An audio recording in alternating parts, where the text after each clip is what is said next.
함께 나눌 말씀은 요한일서 1장 1절부터 4절 말씀입니다. 요한일서 1장 1절부터 4절 말씀으로 이제 우리의 기쁨이라는 주제로 함께 나누고자 합니다. 우리 같이 요한일서 1장 1절부터 4절 말씀 같이 읽도록 하겠습니다. 시작.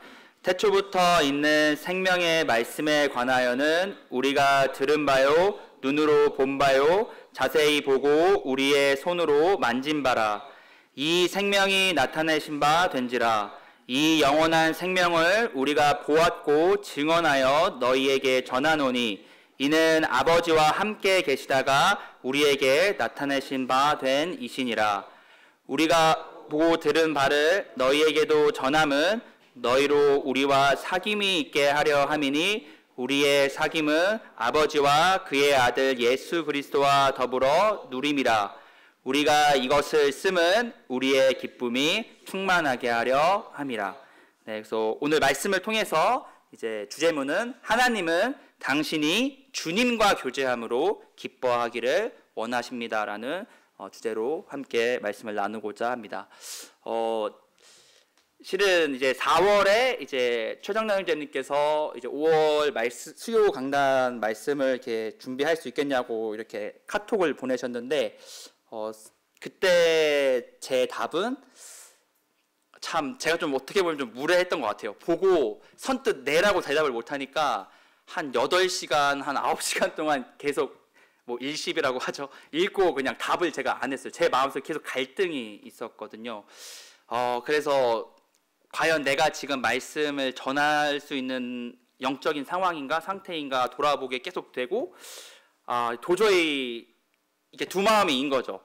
그래도 하나님께서 하시라고 말씀을 하시는 것 같은데 해야 될 것 같고, 근데 또 나를 돌아보자니 또 이거는 아닌 것 같고, 이게 참 위선적인 건 아닌가, 막 이런 여러 가지 생각이 들었습니다. 그래서 형제님께 하루만 더 시간을 달라, 제가 그 다음날 답변을 해드려도 되냐고 한 9시간, 8시간 뒤에 이렇게 답을 드렸는데, 또 형제님께서 또 네, 뭐 아무런 말씀, 그냥 그렇게 하라고, 그럼 내일까지 답을 달라고 이렇게 했습니다. 그래서 뭐 이제 말씀을 이제 준비하고 또 이제 교제를, 이제 자매님들은 어떤 사람과 교제 가운데 있을 때 이 사람과 어떤 교제를 해야 될까, 또 형제님들도 뭐 교제와 어떤 말씀 준비 가운데서 참 여러 가지 갈등과 고민이 있으실 텐데요. 저도 이제 그 이후로 이제 계속 고민이 됐습니다. 이걸 해야 되나. 뭐 아내한테도 뭐 한번 얘기를 해봤는데, 뭐 아내도 뭐 말씀을 당연히 순종해야 되는 거 아니냐, 하나님께서 말씀하시는 거 아니냐, 이렇게 조언을 또 해주고, 또 여러 가지 생각이 들었는데 계속 제 마음에 갈등이 있었습니다. 그런데 이제 제가 생각이 들었던 게, 이제 학창 시절에 하나님께서 어떤 걸 하라고 했을 때 제가 한번 거절을, 그냥 제 멋대로 이렇게 거부를 한 적이 있었는데, 그 이후로 나서 참 그 자리에 제가 쓰임을 못 받는 경우가 계속 있었어요. 그걸 좀 생각이 이렇게 나더라고요. 내가 하나님께서 말씀하시는데 순종하지 않으면 다시는 내가 하나님께 그런 자리로 쓰임받지 못하는 건 아닐까, 뭐 여러 가지 제 마음의 갈등이 있었습니다. 그래서 어찌됐든 간에 제가 예라고 했으니까 이 자리에 있는 거죠. 그래서 그 다음날 이제 오전에 그냥 그래도 순종해야겠다 이렇게 하려고 진짜 카톡을 딱 열었는데, 진짜 이건 뭐 제가 꾸며내는 얘기가 아니라요. 딱 그냥 카톡을 연 상태로 이제 답을 하려고 했는데, 이제 최단 형제님이 먼저 이렇게 은혜 아니면이라는 이렇게 찬양을 이렇게 보내주셨어요. 그래서 뭐 이거는 뭐 바로 읽어지는 거죠. 저도 그러니까 제가 형제님 제가 순종하고 하겠습니다라고 이렇게 치고 있는데 이렇게 딱 보내주신 거예요. 그래서 그 은혜 아니면이란 뭐 잘 아시겠지만, 이제 어둠 속 헤매이던 내 영혼, 갈 길 몰라 방황할 때 이런 주님의 은혜로 계속 우리가 살아간다는 찬양의 내용이었는데, 참 그러면서 형제님께서도 이렇게 고백하시더라고요. 본인을 돌아봤을 때 참 이렇게 자격 없지만 주님의 은혜로 나도 말씀을 전한다, 이렇게 격려해 주셔서 네, 저도 참 이게 하나님께서 어떻게 보면 인도하심이라 생각하고, 저도 순종하겠습니다 이렇게 해서 이렇게 이 자리에 왔습니다. 좀 서론이 길었는데요. 그러면서 이제 어떤 말씀을 이제 같이 나눠야 되나 이런 생각을 했습니다. 그래서 어떤 나의 영적인 상태가 이런데 말씀을 전할 수 있는 상태인가, 막 이런 고민이 드는 상황에서 참 나는 왜 이럴까? 왜 이렇게 살아갈까? 했을 때 제 마음에 드는 건 정말로 내 마음속에 예수님이 살아계시는 걸 인식하고 살아가는가라는 생각이 계속 들었습니다. 그러니까 예수님이 내 안에서 살아계시냐라는 거죠. 정말로 예수님께서 살아계신다면 나는 이렇게 살아가는 게 맞는 건가? 막 여러 가지 생각이 들면서 어떤 예수님께서 실제로 하셨던 일들과 막 이런 것들을 막 좀 찾아보고 막 조사하고 막 이렇게 됐었는데요.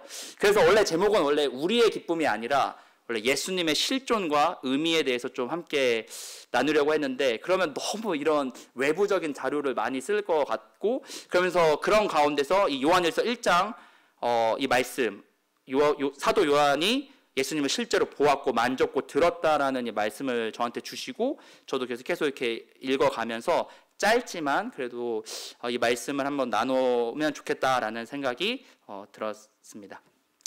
그래서 제가 이제 말씀을 이제 묵상하고 또 이렇게 나누는데 좀 부족하고 또 이해가 안 되고 또 저렇게 해석하는 게 맞나? 뭐 이렇게 생각하실 수 있는데 부족한 형제를 좀 이해해 주시면 감사하겠습니다.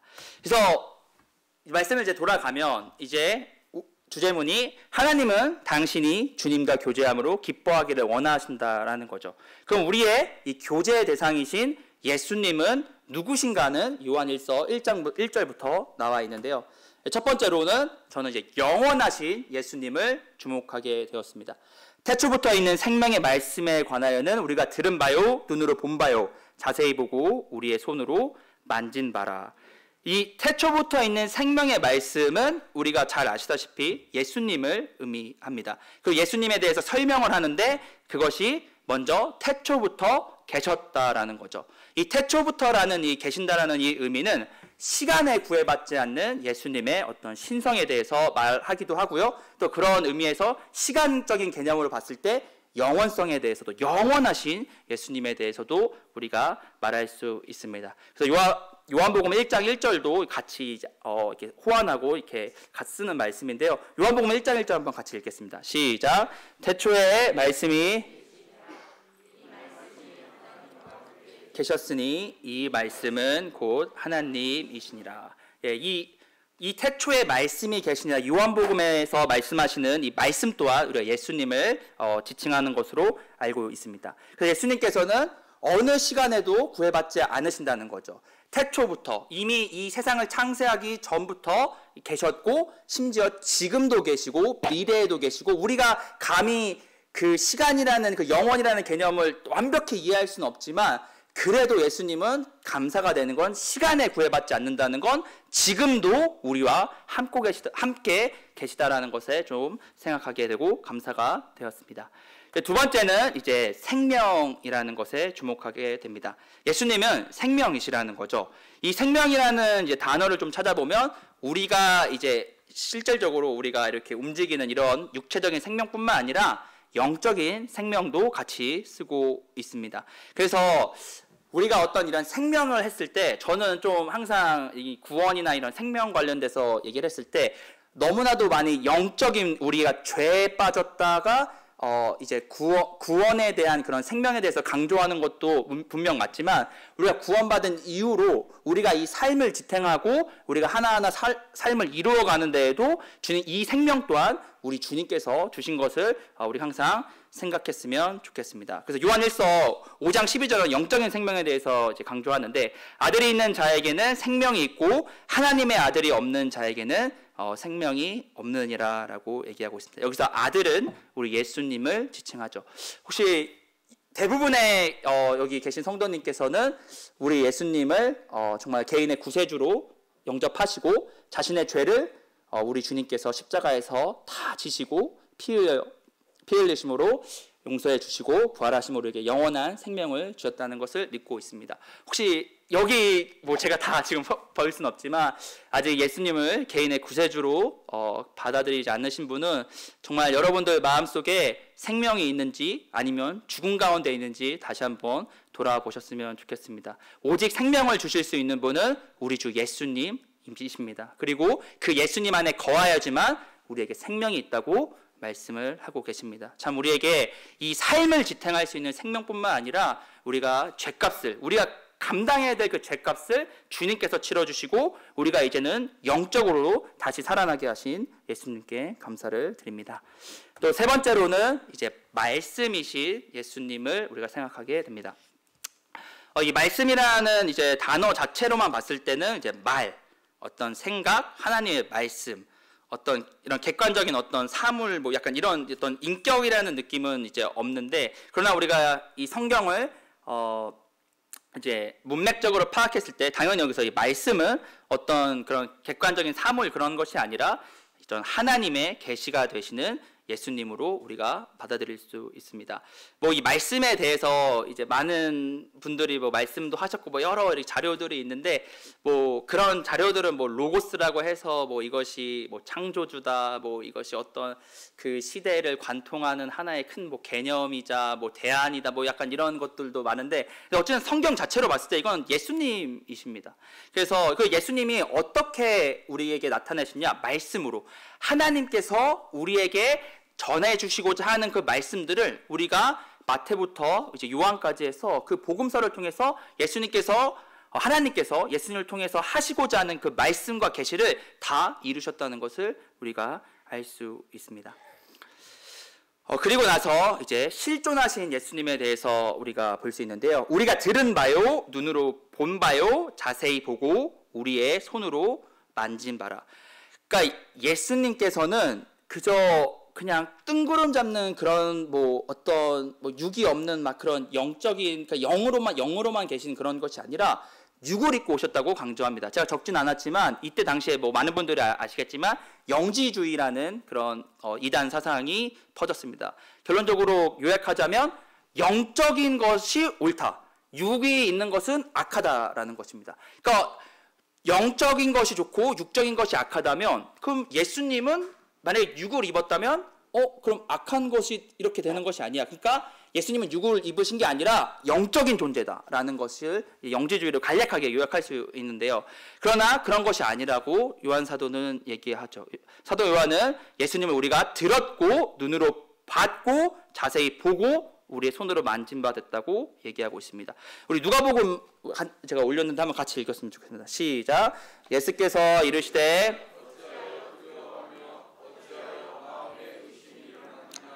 내 손과 발을 보고 나인 줄 알라. 또 나를 만져보라. 영은 살과 뼈가 없으되 너희 보호 나는 있느니라. 네, 예수님께서 실제로 존재하셨고 정말 육을 입으셨다고 말씀을 하고 있습니다. 그래서 제가 이제 이런 것들을 좀 생각했을 때 우리가 대부분의 성도님들은 이 말씀이, 이 성경이 사실이라고 우리가 믿습니다. 근데 이 성경 외에 다른 어떤 역사적인 자료를 좀 살펴보고자 하는데요. 그 자료에서도 예수님께서 실제로 존재하고 있다는 것을 우리가 볼 수 있습니다. 이제 요세푸스라고 또 너무나도 유명한 이제 유대인의 어떤 역사가인데요. 제가 짧게 읽으면 이때 예수라는 어떤 현자가 나타났다. 그는 경이로운 일을 행하는 자였고 그 진리를 즐거이 받는 사람들의 선생이었다. 그는 유대인들과 이방인들 가운데 많은 추종자들을 얻었다. 우리들 가운데 지도자들이 고소한 연고로 빌라도가 예수를 십자가형에 처했을 때도 이전에 그를 사랑했던 사람들은 그 사랑을 멈추지 않았다. 예수님께서는 실제로 그 이스라엘 땅에서 오셨고 그리고 십자가형에 처하셔서 죽으시고 부활하신 것을 우리가 볼 수 있습니다. 근데 참 저의 마음에 좀 크게 와닿았던 건 그를 사랑했던 사람들은 그 사랑을 멈추지 않았다였습니다.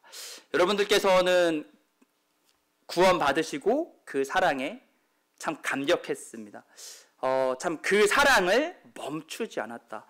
지금도 그 사랑을 계속해서 간직하고 계시는 건가요? 아니면 잠깐 멈춰 있는 건가요? 좀 돌아봤으면 좋겠습니다. 우리가 아까 보았듯이 영원하신 예수님, 우리에게 생명 되신 예수님, 우리에게 말씀을 되셔서 하나님의 계시 되시는 그 예수님을 우리가 사랑한다 얘기했습니다. 그리고 우리는 침례받고 이제 성도가 되었는데 우리의 사랑이 지금까지도 멈추지 않고 이어져 있는지 좀 돌아보게 됩니다.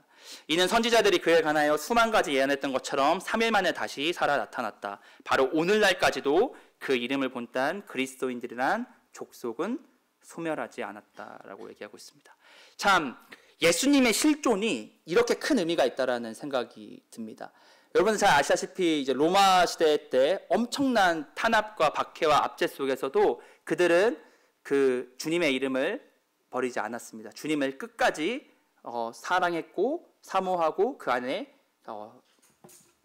지키면서 살아갔습니다. 그 날이 계속 지속돼서 지금까지 이루어진 것입니다. 정말로 그분들이 그렇게 할 수 있었던 건 뭐 진짜 실제로 본 것도 있겠지만, 그러나 그 다음 세대는 실제로 보지 않았어요. 그렇지만 예수님께서 그 전 세대들의 그 믿음을 이어받아서 끝까지 지켜나갔던 것, 우리도 그런 삶을 살아가야 되지 않을까. 참 많은 분들이 요즘 시대에 뭐 솔직히 우리 예수님 믿는다고 해서 뭐 손가락질 받는 경우도 있죠. 요즘에 너무나도 많은 이제 기독교인들의 잘못된 모습들을 통해서. 그러나 우리가 생명을 담보로 그런 지탄을 받지는 않습니다. 그런 가운데서 너무나도 편안하고 또 안주하는 그런 삶을 살아가진 않나. 참 그 시대에 따라 뭐 이게 뭐 핑계고 변명이 될 수 있지만, 어찌됐든 우리가 그런 것에 떠나서 예수님을 향한 사랑이 우리가 멈추면 안 되고 우리가 끝까지 지켜나가야 된다는 생각을 하게 됩니다. 그리고 이제 그리스도라 일컫는 예수의 형제 야고보. 이 야고보는 이제 잘 아시다시피 야고보서를 쓴 사람이고요. 또 이제 복음서에 보면은 예수의 가족들이 예수님을 미쳤다라고 생각했고 또 예수님을 믿지 않았다라고 생각합니다. 그러나 이 야고보는 예수님의 부활 이후에 예수님을 믿고 그 예루살렘 교회의 지도자가 됩니다. 그리고 그가 이렇게 고발하고 이제 율법을 어긴 자를 고발하고 돌로 치게 해서 이제 순교하는 그런 자료가 나와 있는데요. 이것도 참 저에게도 참 의미가 있는 것 같습니다. 예수님을 진짜로 본 사람이에요. 예수님의 어떤 가족이었어요. 이복 동생이긴 하지만, 그러나 그가 참 예수님이 살아계실 때는 그 십자가에서 부활하시기 전까지는 믿지 않고 오히려 미쳤다라고 생각했던 그 사람이 이제 예수님이 부활하시고 나서 이분이 참 하나님이시구나, 이분 안에 영원한 생명이 있구나라고 믿고 참 그 예수님의 그 진리를 따르면서 교회 지도자가 된 모습을 볼 수 있습니다. 그리고 나서 다른 자료는 이제 타키투스라는 사람의 연대기라는 책인데요. 결과적으로 네로는 그 소문을 없애기 위해 가혹한 고문을 했습니다. 이제 그 로마의 그 대방화 사건을 얘기합니다. 그 이름의 유래가 된 크리스투스는 티베리우스 통치 기간 동안 총독 중 한 명인 본디오 빌라도의 손에 극심한 형벌을 받았으며, 이것도 이제 그리스도 예수님을 지칭합니다. 그래야 이 부패한 미신은 얼마간 잠잠해졌지만 유다에서뿐만이 아니라 로마에서 다시 일어나고 있다. 따라서 먼저 유죄를 인정한 모든 사람을 체포한 다음 그들의 정보에 따라 도시를 불태운 범죄가 아니라 인류에 대한 증오로 인해 엄청난 수의 사람들이 유죄 판결을 받았습니다. 이 사람은 어떤 기독교나 어떤 하나님의 유일신의 긍정적인 태도는 아니죠. 왜냐하면 이 범죄가 이 도시를 불태우는 이 방화 때문이 아니라 이 그리스도인들이 인류에 대한 증오로 인해서, 그러니까 그가 참 그리스도인들이, 우리가 지금 생각하면 어렵죠. 우리는 사랑을 하라고 얘기하잖아요. 근데 이때 당시에 이 그리스도인들의 죄목이 방화보다는 다른 사람들, 인류에 대한 증오 때문에 이런 처벌을 받았다라고 얘기합니다. 그러니까 어찌됐든 간에 예수님께서는 본디오 빌라도의 손에 극심한 형벌을 받았다라는 것 사실을 우리가 볼 수 있습니다. 마지막으로 역사적 자료는 더 많은 자료가 있는데요. 좀 대표적인 것만 몇 개 뽑아봤습니다. 이제 플리니라고 이제 지금의 터키 지방의 이제 한 도시의 이제 총독이었는데, 이제 트라잔 황제한테 서신을 보냈습니다. 그러니까 어떤 상황이었냐면, 이제 잘 아시다시피 이제 로마 시대에 요약하면, 로마 시대에는 이제 황제 숭배 사상에 있는데, 근데 이들이 황제를 숭배하지 않고 이제 예수님을 찬양하는 그런 상황에서 이거 어떻게 해야 되지 하고 이제 황제에게 여쭤보는 이 서신입니다. 여러분들께서 인터넷에 치면 오히려 이렇게 딱 요약본으로 이렇게 딱 나와 있거든요. 한번 읽어보시면 되게 좀 흥미로운 내용도 많습니다. 그 중에 제가 적진 않았는데 그 중에 하나가, 여러분들께서는 저도 좀 그때 처음 안 사실이었는데, 모든 그 초대교회 그리스도인들 사람들이 다 배교하지 않았다라고 생각하십니까? 그러니까 저는 솔직히 다 배교하지 않았다라고 생각했거든요. 근데 그 자료에 보면은 심지어 막 5년, 제가 정확하게 기억나진 않지만 뭐 15년, 20년 이렇게 예수님을 믿었다 하지만 이제 예수님을 안 믿는다라고 하는 사람들이 있다라고도 얘기를 합니다. 그러니까 참 이런 부분도 어떻게 그런 사람이 있을 수 있어라고 생각할 수 있지만 또 우리를 또 돌아보게 됩니다. 참 그들은 참 그 어떤 핍박과 박해가 왔을 때 예수님을 부인한 사람도 분명 있었다라는 거죠. 근데 우리도 참 그런 총과 칼, 총은 아니죠. 칼과 이런 예를 들어서 총이 막 들여댔을 때 그런 상황은 아니지만 우리의 삶으로 예수님을 부인하고 살아가는 건 아닌지, 예수님을 부정하고 살아가는 건 아닌지, 어떻게 보면 또 예수님을 드러낼 수 있는 자리에서 예수님을 숨기는 그런 자리는 그렇게 또 자리가 있었는 건 아닌지 좀 돌아보게 되더라고요. 어떻게 보면 조금의 위로도 받을 수 있겠지만 그러려고 이런 말씀을 드리는 것이 아니라 참 그러나 그거는 이제 일부고 이제 이들은 이제 그래서 황제를 숭배하지 않고 이제 이들이 예수님을 찬양하고 예배를 드리니까 이제 막 데리고 와서 묻는 거죠. 그랬더니 이들의 잘못이 뭐냐면 이들은 자신들의 잘못이 어떤 특정한 날을 정해놓고 새벽에 함께 모여 그리스도를 하나님으로 찬양하고 어떤 범죄를 범하도록 맹세하는 것이 아니라 모든 사기, 강도, 간음, 약속의 파기, 인간들로부터 부탁을 받고 그 신의를 지키지 않는 행위 등을 범하지 않겠다는 맹세하는 것이다. 그러니까 우리 잘못은 그냥 어떤 날에 새벽에 함께 모여서 그냥 예수님을 그리스도를 하나님으로 찬양했다. 그리고 우리는 어떤 범죄를 하지 않겠다라고 우리끼리 어떤 결의를 가지고 맹세한 게 이게 우리의 잘못인가? 라고 했을 때 이 플리니라는 사람도 좀 당황했던 것 같아요. 이런 상황인데 그래서 제가 그럼에도 불구하고 이 플리니는 예수님을 끝까지 따랐던 사람들을 이제 탄압하고 박해하는데요. 그러면서 이제 그래도 이제 이런 상황들에서 제가 이렇게 잘 처리했습니까? 했을 때 이 트라잔 황제도 네가 그렇게 처리했던 것이 적법하다 이런 식으로 얘기를 합니다. 그리고 나서 이들은 그 후에 모임을 계속하여 일단 헤어졌다가 다시 모여 음식을 나누는데 이는 특별한 것이 아니라 우리가 흔히 보는 평범한 종류의 것이었습니다. 여기서 다시 모여 음식을 나눈다는 게 우리가 하는 이런 주의 만찬일 수도 있겠지만 좀 과한 해석인 것 같고요. 어쨌든 이들은 자주 모여서 함께 교제하고 먹고 마셨다라는 거죠. 이게 초대교회의 어떻게 보면 특징이고 또 사도행전 뒤에 살펴볼 사도행전 2장의 모습에도 잘 나와 있습니다. 참 이들은 이런 어려운 가운데서도 참 이 특정한 날의 새벽에 주님을 찬양하고 우리가 도덕적으로도 올바르게 살아가자라고 다짐하고 함께 나눴다는 거죠. 참 이런 모습들이 참 우리들에게도 좀 회복이 되어야 되지 않나 좀 이런 생각을 또 하게 되었습니다. 그리고 나서 이제 좀 다시 이제 말씀으로 좀 돌아오면 이제 요한에서 1장 2절을 통해 이제 하나님이신 예수님에 대해서 보게 됩니다.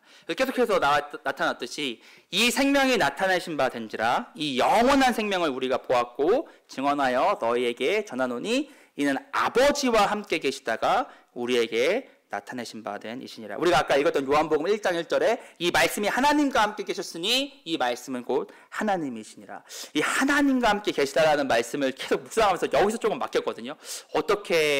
어떤 말씀을 하시고자 하는 건가 했을 때 참 저에게는 좀 여러 해석이 있을 수 있겠지만 예수님은 하나님과 함께 계시다. 하나님과 동격이시고 하나님이시다라는 것을 좀 다시 한번 생각하게 되었습니다. 그래서 우리가 조금 정리를 하면 이제 우리와 교제하시는 예수님은 영원하신 예수님이시고 생명이신 예수님이고 말씀이신 예수님이시고 실존하신 예수님이고 하나님이신 예수님을 우리가 조금 살펴보았습니다. 그래서 이제 교제에 대해서 얘기를 하는데요. 우리가 보고 들은 바를 너희에게도 전함은 너희로 우리와 사귐이 있게 하려 함이니 우리의 사귐은 아버지와 그의 아들 예수 그리스도와 더불어 누림이라라고 나오는데요. 좀 되게 어렵게 느껴지더라고요. 그래서 좀 흠정력을 찾아봤는데 조금 저에겐 더 명확해서 한번 같이 이 요한에서 1장 3절 흠정력 버전으로 한번 같이 읽어보겠습니다. 시작. 우리가 보고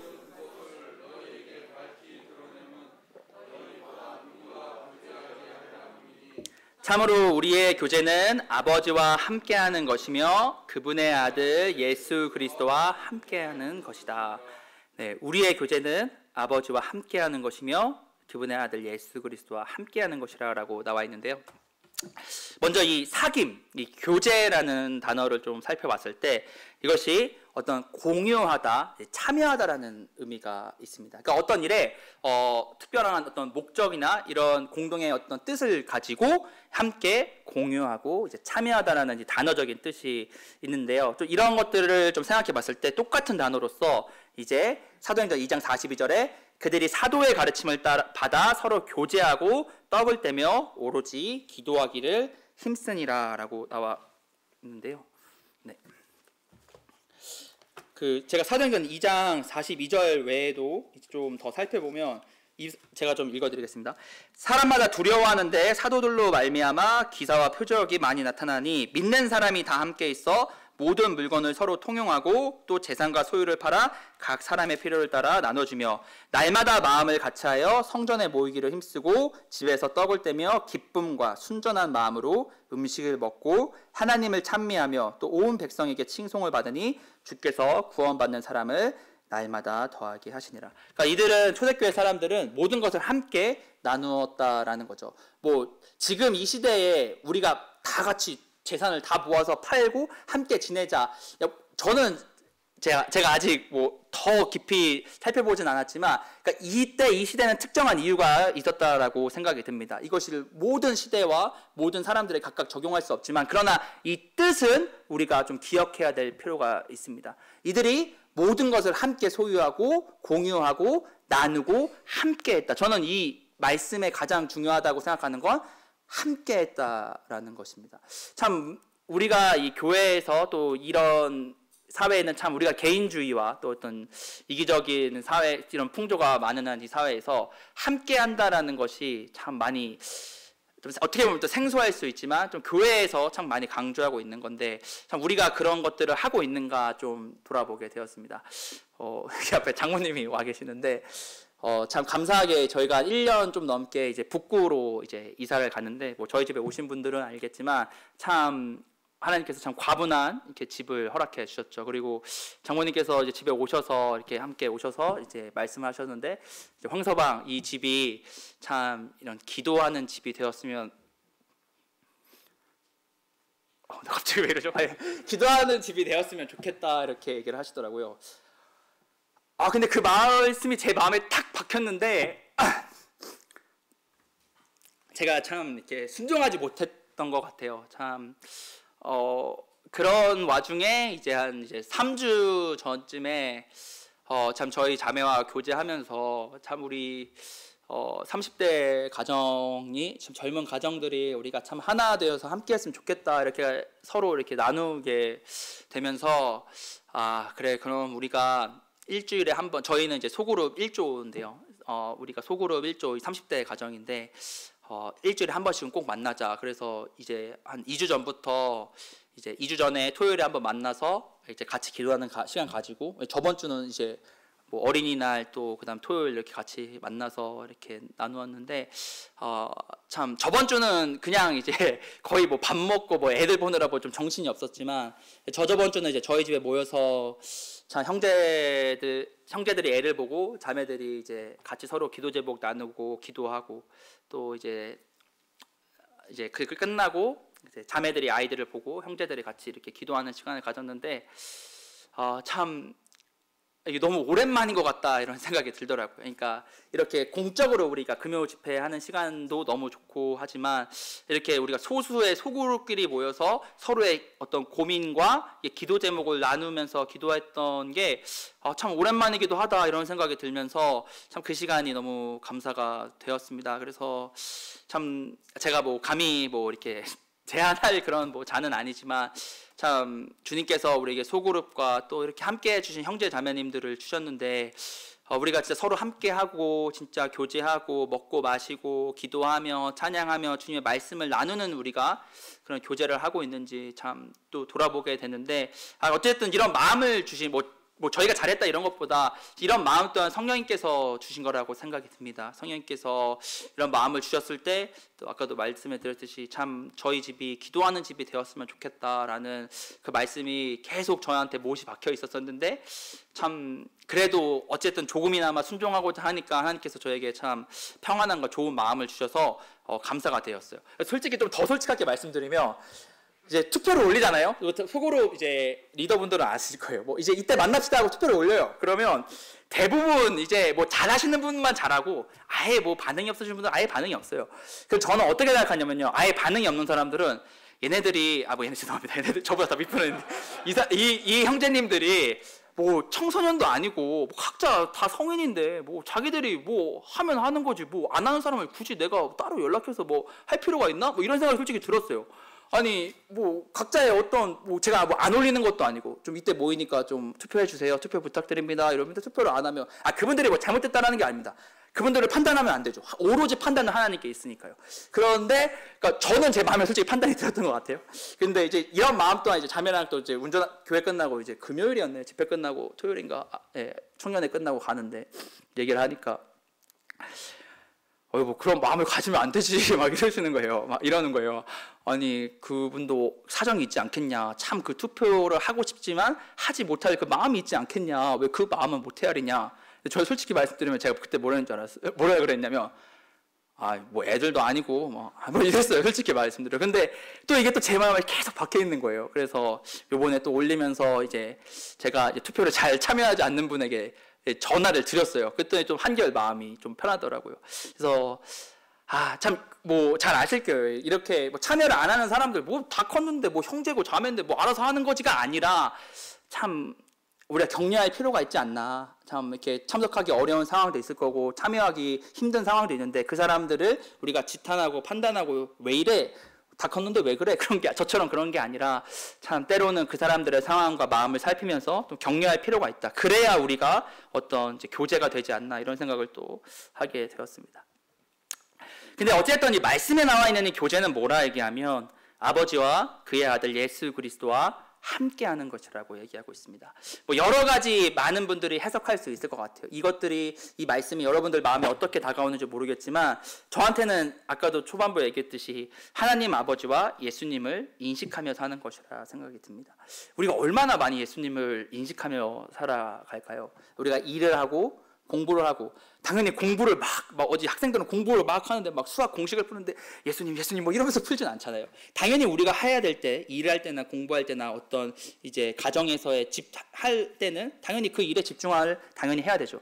그러나 우리가 그런 일을 시작하거나 마치거나 때로는 잠깐의 쉼이 있을 때 예수님 감사합니다. 예수님 참 오늘은 또 일했네요. 또 참 오늘 하루의 시작이 또 이렇게 주님께 맡깁니다. 또 오늘 하루를 마감할 때 주님 이런 삶을 이런 하루를 보냈는데 어떻게 보셨나요? 또 이런 생각을 하면서 우리가 살아가는지라고 생각이 듭니다. 그래서 너무나도 원론적인 말씀이지만 항상 원론적인 게 제일 중요하죠. 우리가 예수님을 어떻게 인식하냐? 우리가 말씀을 봄으로, 말씀을 들음으로, 우리가 함께 찬양함으로, 우리가 기도함으로, 우리가 그리스도인들과 함께 만남으로 이런 예수님과 우리 주님을 항상 인식하며 살아갈 수 있다고 생각이 듭니다. 그래서 이렇게 했을 때 우리가 이것을 쓰면 우리의 기쁨이 충만하게 하려 함이라라고 얘기하고 있습니다. 이 기쁨은 이제 뭐 단어적인 의미로는 행복하고 이제 당연히 즐거운 마음인데 이 기쁨의 이제 어원을 찾아보면 이제 은혜로 우리가 찾아볼 수 있는데요. 그래서 이제 어떤 한 학자는 이제 하나님의 은혜를 인식하는 상태라는 거죠. 그러니까 우리가 이런 교제하고 우리가 말씀 보고 찬양하고 기도드리고 그리스도를 만나서 함께 했을 때 우리가 그 하나님의 은혜를 우리가 기억하고 인식하게 된다고 말씀합니다. 이게 참 기쁨이라는 거죠. 우리가 때로는 뭐 어떤 뭐 스포츠 경기나 어떤 사람들과의 막 이렇게 개그나 뭐 이런 뭐 여러 가지 유머를 통해서 그런 어떤 기쁜 마음이라 이렇게 칭할 수 있겠지만 성경에서 말하는 참된 기쁨은 하나님의 은혜를 항상 우리가 인식한다는 거죠. 그래서 우리가 대표적인 은혜가 당연히 구원이죠. 자격 없는 자에게 주시는 하나님의 복의 가장 큰 은혜는 저는 구원이라 생각합니다. 계속해서 강조했듯이 죄인된 나를 위해서 예수님께서 십자가에서 피 흘리심으로 우리의 죄를 용서해 주시고 우리를 더 이상 마귀의 자녀가 아니라 하나님의 자녀로 의인의 신분으로 바꿔주셨습니다. 이게 가장 큰 은혜고, 이런 은혜가 우리 안에서 충만한다고 얘기하고 있습니다. 또 일상의 삶도 우리가 하루하루 걸어가는 것, 참 어떻게 보면 좀 이건 약간 사담이긴 한데, 저희 아내가 좀 많이 안 해요. 저희 자매가 굉장히 조심성이 많아요. 그래서 저는 이제 횡단보도가 있잖아요. 그리고 이제 블록이 있고, 그럼 횡단보도가 있고 이제 그러니까 인도에만 서 있으면 되지 않냐? 근데 그게 아니래요. 그 뒤에 어떤 이게 봉이 있잖아요. 이런 봉들 그 뒤까지 가야 되는데요. 왜냐하면 뭐 안타깝지만 그런 사고가 있었다 하더라고요. 너무 가깝게 횡단보도에 있어서, 인도에 있었음에도 불구하고 그런 이제 자동차 사고를 당한 경우도 있다고 해서 참. 근데 그것도 잘 생각해보면 우리가 그런 사고를 솔직히 인식하며 살아가지 않잖아요. 근데 또 어떻게 보면 그런 사고 또한 우리가 당할 수 있습니다. 우리가 걸어가다가 진짜 뭐 누가 저기 뭐 창문에서 떨어진 거에 맞아서 우리가 다칠 수도 있는 거예요. 그러니까 우리가 이렇게 살아가고 우리가 이렇게 먹고 마시고 우리가 함께하는 것 또한 다 하나님의 은혜라는 생각이 듭니다. 그래서 좀 말씀을 좀 정리하면, 이제 요한일서 1장 1절에서 4절에서 제가 좀 묵상하고 발견한 건 영원하신 예수님, 어떤 시간에 구애받지 않으시고 지금도 나와 함께하고 계시는 예수님에 대해서 생각하게 되고, 생명이신 예수님, 우리에게서 육적인 이런 생명뿐만 아니라 영적인 생명 또한 주시는 예수님, 말씀이신 예수님, 하나님의 계시가 되셔서 참 우리 안에 여전히 살아계셔서 우리에게 또한 말씀하시고, 또 실제로 존재하셔서 그 실제로 존재하신 그 예수님을 믿고 따랐던 우리가 그리스도인들의 그 믿음과 행적들을 좀 살펴보았습니다. 그리고 하나님이신 예수님, 하나님과 함께 계셔서 동등하신 그 예수님, 우리의 교제는 이제 하나님 아버지와 예수님과 함께하는 것이다. 교제의 결과는 우리가 하나님의 은혜로 충만하다, 가득해질 거라고 얘기하고 있습니다. 그래서 당신은 주님과 교제함으로 기쁨으로 충만하시겠습니까? 라는 말씀으로 여기까지 하고요. 함께 우리 같이 찬양했으면 좋겠는데요. 조금 높은 찬양인데 크게 불러주셨으면 좋겠습니다. 우리 옆에 있는 분들이랑 좀 같이 손잡고 찬양했으면 좋겠는데, 옆에 안 계시면 죄송합니다. 하여튼 옆에 계신 분들이랑 좀 같이 손잡고 찬양했으면 좋겠는데요.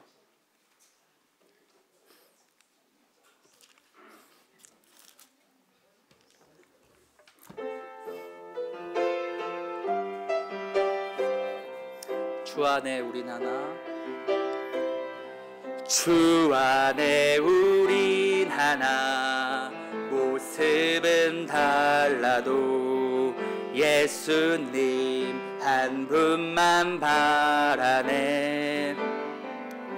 사랑과 선행으로 서로를 격려해 따스함으로 보듬어가리. 주 안에 우린 하나, 주 안에 우린 하나, 모습은 달라도 예수님 한 분만 바라네. 사랑과 선행으로 서로를 격려해 따스함으로 보듬어가리. 주님 우리 안에 함께 하시니 형제 자매의 기쁨과 슬픔 느끼네. 내 안에 있는 주님 모습 보네. 그분 기뻐하시네.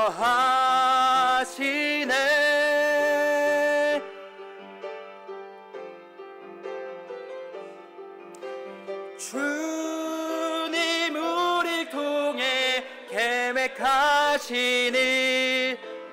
부족한 입술로 찬양하게 하시니. 주님 우리를 통해 계획하시니 너를 통해 하실 일 기대해. 주님 우리 안에 함께 하시니 되니 형제 자매의 기쁨과 슬픔 느끼네. 내 안에 있는 주님 모습 보네. 그분 기뻐하시네.